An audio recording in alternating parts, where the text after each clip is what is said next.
Speaker, দারিদ্র্যের হার যা ছিল 41 সেখান থেকে আমরা নামিয়ে 18.7 নামিয়ে নিচ্ছি।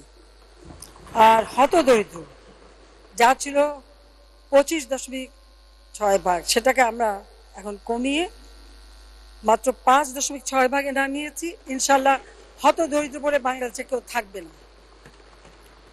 আমরা 2030 সালের মধ্যে এই অতি দরিদ্র হার একেবারে সুন্দর কথা নিয়ে আসবো ইনশাল্লাহ।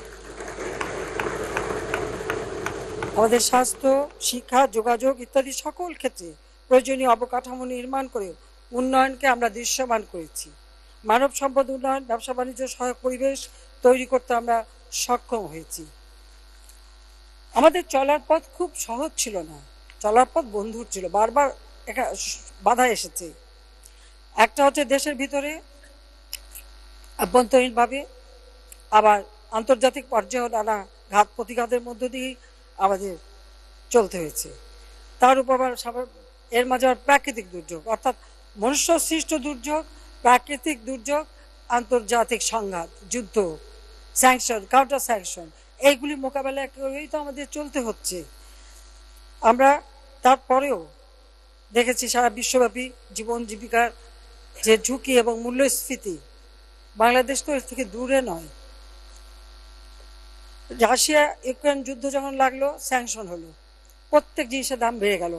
আমাদের বিশ্ববাজারে আমরা দেখলাম জ্বালানি তেল, সার, গ্যাস, ভোজ্য তেল, গম, চিনি, প্রত্যেকটা নিত্য প্রয়োজনীয় জিনিসের দাম বেড়ে গেছে এবং পরিবহন খরচ বেড়ে গেছে।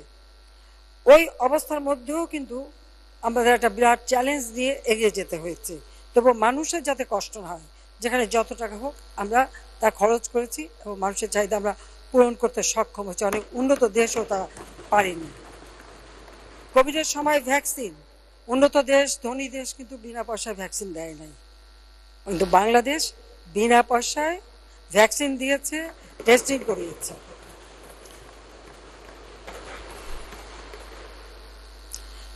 আমরা এই বিশ্বব্যাপী অর্থনৈতিক মন্দা থেকে উত্তরণ ঘটানোর জন্য বিগত 2 বছর ধরে আমরা সংকোচনমূলক মুদ্রানীতি ও সহায়ক রাজস্ব নীতি অনুসরণ করে নানাবিধ পদক্ষেপ হাতে নিয়েছি।